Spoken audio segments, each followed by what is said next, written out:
Along the course of helping a sim satisfy his lifetime goals, the Sims really encounter these events that are big life moments. They're these memories that really shape who they are. A big part of The Sims 2 is also putting your Sims in very extreme situations. It is a game, it's not real life, and we want it to be fun, and we want it to be kind of outside the boundaries of realism. So we've built in what we're currently calling the impossible wants. So this is like a Sim that wants to have 25 kids, for instance. That's not possible in real life, possibly, but in Sims 2, if you play very strategically, you'll be able to achieve that ultimate want. So your knowledge sim, for instance, one of the things that they really are into is proving that there are ghosts. So seeing ghosts is something that really helps them succeed along their aspirational track.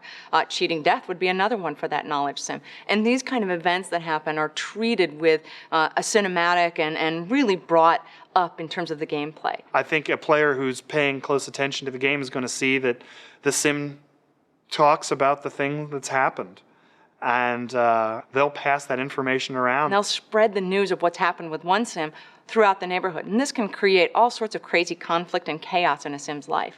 I think it's going to be really exciting when an event that you saw or played on one house, when you see that Sims in a totally different house who may not have even been there for that event are talking about that event because they know somebody who was there. On the flip side, if you indulge in their fears, whether it be that they're just afraid of roaches, or whether it's rejection for your romance sim, or actually meeting up with the Grim Reaper for a family sim, these things are ultimately going to push that sim's aspiration score down. Now, a sim who's in aspiration failure is really kind of a kooky, crazy character. They start to worry, they have nightmares, and then they get a little desperate.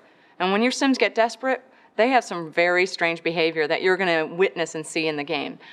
Your romance sim, for instance, well, they have a sponge mop lover that they actually interact with, trying to really help them in their romance track, all the way down to the point where they just get into a state of nervous breakdown. But never fear, we send in the shrink to help them out in those kind of situations.